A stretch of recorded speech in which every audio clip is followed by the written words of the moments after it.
Hello friends, welcome to SS coaching centre. मैं हूं सनी सिंह और आपको जोड़ रहा हूं अर्थमेटिक प्रोग्रेसिव अर्थात समानांतर श्रेणी से। इसको एपी भी कहा जाता है। इस एपी के दूसरे पार्ट में मैं आपको चैप्टर से लेके चलूँगा। इस चैप्टर में आपको एनसीईआरटी का बुक जो बिहार बोर्ड का है वह 5.1 से वहाँ से एपी स्टार्ट है, तो मैं आज एपी को स्टार्ट करूँगा। मैं आपको एक बात और बता दूँ कि मैं जैसे ही लॉकडाउन खुलेगा 3 महीने का क्रैश कोर्स स्टार्ट करूँगा। उस क्रैश कोर्स में फिजिक्स, केमिस्ट्री, बायोलॉजी और मैथ रहेगा और 3 महीना के अंदर आपके दिमाग में डाउनलोड करने की प्रयास जारी रहेगी। मुझे आशा है कि आप इस सेवा का लाभ जरूर उठाएंगे। तो हम चलते हैं अपने चैप्टर की तरफ। डायरेक्ट चैप्टर क्या कह रहा है, तो चैप्टर एपी है। इसका बेस और फार्मूला मैंने आपको बता दिया है और मैं आपको फिर डायरेक्ट चैप्टर पर लेकर चलता हूँ। और इस चैप्टर में आपको बड़ा ही मज़ा आने वाला है, क्योंकि आपके हिसाब से यह चैप्टर सबसे आसान है। चैप्टर 5.1। ओके। फर्स्ट नंबर का निम्नलिखित स्थितियों में से किन स्थितियों में संबंध सूचनाओं की सूची एपी है और क्यों? कह रहा है एपी है तो क्यों है। सीधा, प्रत्येक किलोमीटर के बाद का टैक्सी का किराया, जबकि प्रथम किलोमीटर के लिए किराया 15 रुपया है और प्रत्येक अतिरिक्त किलोमीटर के लिए किराया 8 रुपया है। प्रत्येक अतिरिक्त किलोमीटर का किराया मतलब सार्वंतर 8 रुपया है, यानी फिक्स है। जब सार अंतर यानी कॉमन डिफरेंस अगर फिक्स हो तो एपी है। एक ही होना चाहिए, फिक्स होना चाहिए। किसी बेलन में उपस्थित हवा की मात्रा, जबकि वायु निकालने वाला पंप प्रत्येक बार बेलन की हवा का 1/4 भाग निकालता है, तो एपी है कि नहीं है। देखिए, एक बेलन है, उसमें हमने क्या किया, 1000 रुपया डाल दिया। अब 1000 का 1/4 250 रुपया होगा, हमने निकाल दिया। बचा कितना? 750। 750 का 1/4 क्या 250 होगा? नहीं होगा। जब नहीं होगा तो इसका मतलब एपी नहीं है। प्रत्येक मीटर की खुदाई के बाद एक कुआं खोदने में आई लागत, जबकि प्रथम मीटर की खुदाई का लागत 150 रुपया। पहला बार जब हम गए कुआं खोदने के लिए 150 रुपया लगा था, और बाद में प्रत्येक मीटर खुदाई की लागत 50 रुपया बढ़ती जाती है। उसके बाद जैसे ही कुछ दूरी पर जाते हैं तो एक और कुआं खोदना है, तो अगर गाड़ी से जाते हैं तो डीजल पेट्रोल बढ़बे करेगा। तो इस क्रम में 50 रुपया हर कुआं का बढ़ जाता है। तो बढ़ जाता है यानी फिक्स प्राइस 50 रुपया बढ़ता है। ये भी एपी है। चक्रवृद्धि ब्याज से क्वेश्चन करते तो समझ जाइए कि एपी नहीं है। सीधा क्वेश्चन। अब डायरेक्ट दूसरा पे आते हैं। सेकेंड नंबर क्वेश्चन में क्या करें, बनाने वाला क्वेश्चन अब यहाँ से स्टार्ट होता है। दी हुई एपी के प्रथम 4 पद लिखिए, जबकि प्रथम पद ए और सार्वंतर डी निम्नलिखित है। इसमें ए का मान दिया है, ए का वैल्यू 10 और डी का वैल्यू भी दिया। इसमें ए का वैल्यू 10, डी का वैल्यू 10। क्या कर रहा है, तो प्रथम 4 स्टेप यानी प्रथम 4 पद लिखना है। तो सीधे लिखना है प्रश्न से, प्रथम 4 पद, फर्स्ट 4 स्टेप। फॉर्मूला क्या हमने बताया था, तो ए प्लस डी, ए प्लस 2d और ए प्लस 3d, यह हमारा फॉर्मूला था। 4 पद पूछेगा तो 3d तक जाएंगे। कैसे, तो 3 गो पदी या 1 पदी, 4 गो, 2 पदी 1 पदी 3 पद, ऐसे होता है।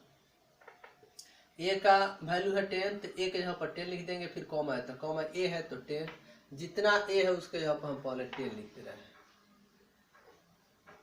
फिर प्लस है तो प्लस, आगे जितना ए था सबसे पहले 10 लिख दिए। ओके। अब आ रहा बारी डी का, तो यहाँ पे डी है तो 10, यहाँ पे 2d है तो 2 × 10, यहाँ पे 3 है तो 3 × 10, 10 है तो 10, 10 10 20, 10 प्लस 10 2 जा 20,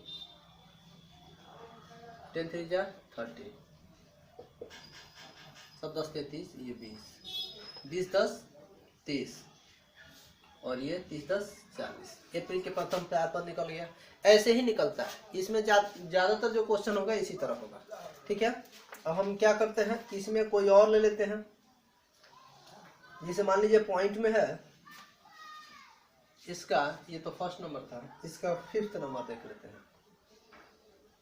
ए का वैल्यू हमको दिया हुआ है 1.25, वो भी माइनस में, और डी का वैल्यू दिया हुआ है -0.25, ऐसे दिया हुआ है। हमको क्या करना है, प्रथम चार पद निकालना है।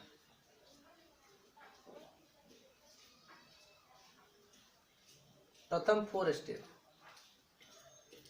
कैसे निकलेगा, सबसे पहले इसका फॉर्मूला लिखेंगे, ए प्लस डी, ए प्लस 2d और ए प्लस, ये हमारा फॉर्मूला हो गया। ए का वैल्यू कितना है -1.25, तो जहां जहां ए रहेगा वहां पर लिख देंगे -1.25 -1.25, इसका हो गया यहाँ पे है तो -1.25, प्लस है तो प्लस, यहाँ पे भी प्लस है तो प्लस, यहाँ पे भी प्लस है तो प्लस। यहाँ पे क्या कर रहा है, डी है, डी का वैल्यू कितना है -0.25, यहाँ पे 2 मल्टीप्लाई -2 -0.25 और यहाँ पे भी -0.25 हो गया। ये -1.25 वैसे ही, कॉमा -1.25 वैसे ही, प्लस माइनस -0.25 माइनस, ये है 1.25 वैसे ही, ये सब कॉमा रहता है, प्लस माइनस माइनस, 25 दूना 50, समझिए ना, 0.50 -1.25 वैसे ही, प्लस माइनस माइनस, यहाँ पे 3 है तो यहाँ पे 3 लिखना था हमको, मल्टीप्लाई करेंगे 25 3 75 समझ लीजिए, सब जोड़ दीजिए। 1 -1.25, दोनों माइनस में है तो माइनस में ही 1.50 माइनस, इसको जोड़े तो 1.75, इसको जोड़ रहे हैं तो 55072 0.2।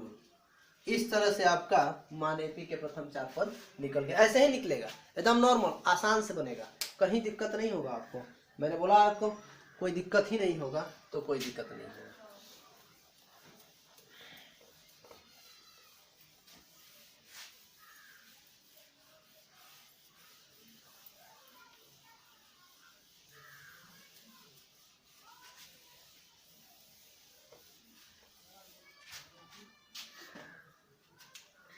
आगे हम लोग देखते हैं क्वेश्चन नंबर 3 क्या कह रहा है।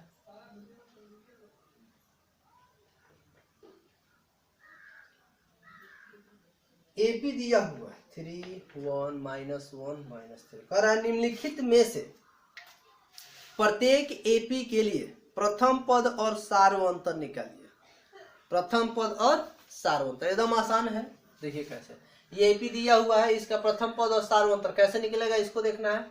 तो सबसे प्रथम पद को ए से सूचित करते हैं, सार्वंतर को डी से, यही ना होता है जी। तो प्रथम पद माने एपी का जो सबसे पहले का पद होगा ना, जब शुरू जिससे स्टार्टिंग होता है, समझिए वही प्रथम पद है, ए का मान हो गया 3। अब निकालना डी का, डी का वैल्यू क्या होता है, तो फॉर्मूला होता है A2 - A1। इसका वैल्यू कैसे निकलेगा समझिएगा। तो A2 मतलब दूसरा पद, दूसरा पद हम 1 1 1 और 2 3 4 ऐसे नहीं पढ़ेंगे। तो यहाँ पे दूसरा पद क्या है 1 है, माइनस है तो माइनस, A2 - A1। तो प्रथम पद क्या है 3 है, लेस करेंगे तो -2 हो गया आंसर। तो इस तरह से एकदम नॉर्मल है, एकदम आसान है। 3 नंबर का ये है, आप सब निकाल लेंगे, 4 है उसमें से कोई जो सबसे पहला होगा ए का मान और डी का मान निकालना, तो दूसरा पद माइनस पहला पद कर लेंगे, आंसर हो जाएगा। चलिए 4 नंबर पर आते हैं। इसका हमको पता है कि आपको आसानी से समझ में आ रहा है, कहीं दिक्कत नहीं हो रही है। 4 नंबर में क्वेश्चन में क्या कह रहा है ये देखना है।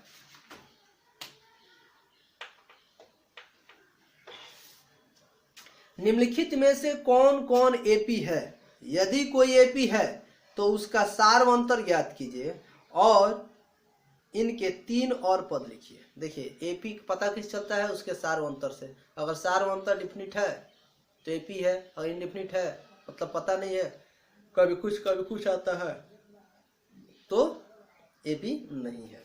तो हर स्टेप में डिफिनिट होता है वो क्या हो, एपी होता है।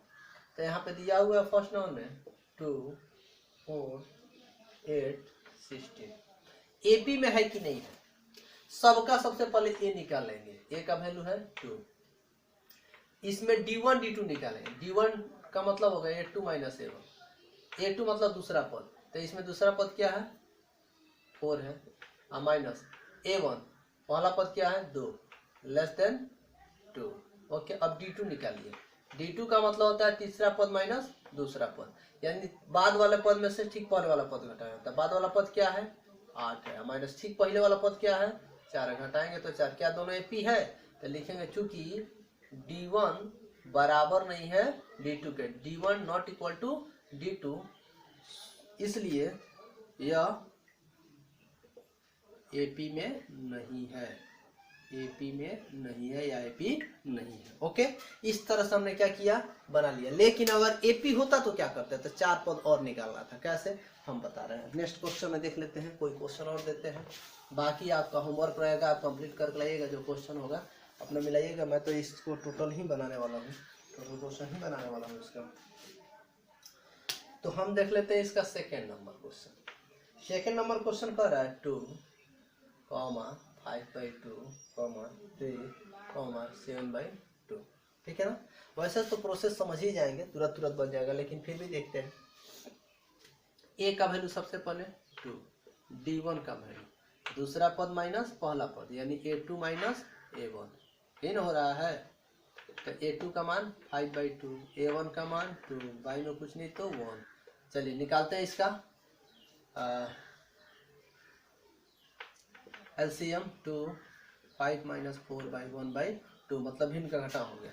अब निकालेंगे d2 का मतलब a3 minus a2। Okay, a3 का मान कितना है 3, माइनस a2 का मान 5/2, बाई में 1, क्या निकलेंगे 2, 3 2 6 माइनस 5/1/2 इक्वल है। तो चूंकि d1 इक्वल है d2 के, तो एपी है। अगर एपी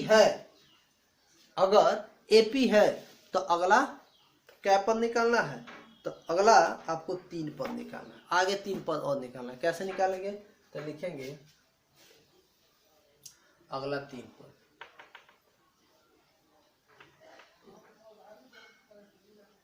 हो गया।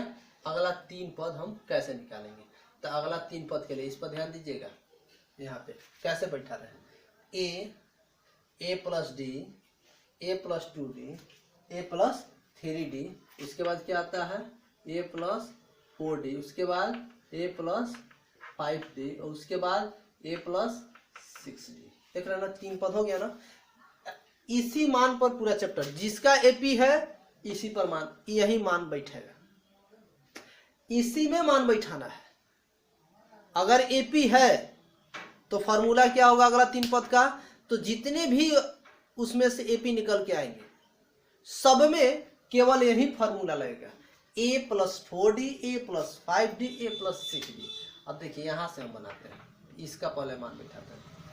तो a का वैल्यू कितना है 2 है, फिर प्लस है, फिर 4 है, दोनों के बीच में गुणा का चिन्ह। d का वैल्यू d1 चाहे d2 बात सेम है, कितना है 1/2। तो लिखेंगे 1/2, कॉमा a का वैल्यू 2 प्लस 5 मल्टीप्लाई d का वैल्यू 1/2, कॉमा a का वैल्यू 2 और प्लस 6 मल्टीप्लाई d का वैल्यू 1/2। 2 से ये 4 2 मत में कट गया, 2 प्लस 2 एकम 2, कॉमा नहीं कटेगा तो 5 एकम 5/2, 2 3 6, 3 एकम 3, 2 2 4, कॉमा बाई में कुछ नहीं तो 1, 2 1 का लॉस 2, 2 दूनी 4 प्लस 5, 3 2 5। देख रहे हैं ना, 4, 5 4 9/2, फिर क्या है 5, अगला 3 पद क्या होगा, 4, 9/2 और 5। इस तरह से हम क्या करते हैं, बनाते हैं। तो आपको ये चैप्टर बहुत ही आसान लग रहा होगा, मुझे पता है कि आपको चैप्टर ये एकदम बिल्कुल ईजी लग रहा होगा। तो ऐसे ही मैं पूरे चैप्टर को डायरेक्टली आपको पढ़ाऊंगा क्रैश कोर्स में। आज के लिए इतना ही। आप इस 4 नंबर वाले जितने भी मैंने बना करके बाकी क्वेश्चंस को छोड़ दिया है, आप सेल्फ से बनाइएगा। तो सेकेंड नंबर और थर्ड नंबर क्वेश्चन में जितने भी क्वेश्चन हैं वह सब बन जाएंगे आपसे। हाँ, कुछ क्वेश्चन फंसेगा 4 नंबर में, अगर आप एपी कभी नहीं पढ़े तो यदि 4 नंबर पढ़ा है तो अगर पढ़े हैं 4 नंबर में तो निश्चित रूप से आपको बन जाएगा, लेकिन नहीं पढ़े हैं तो क्वेश्चन फंसेगा। और क्वेश्चन फंसेगा तो मैं कल इस 4 नंबर वाले को कंप्लीट करके मे भी हो सकता है कि 5.2 स्टार्ट कर दूं। तो आशा है कि आपको अच्छा लग रहा है। अगर आपको अच्छा लग रहा है तो आपका भी कुछ कर्तव्य बनता है शेयर करने का, सब्सक्राइब करवाने का और बेल आइकन प्रेस कराने का। अगर सब्सक्राइब नहीं किए तो सब्सक्राइब कर दिए तो सब्सक्राइब करने की जरूरत नहीं है। एक चैनल को मात्र एक ही बार सब्सक्राइब किया जाता है।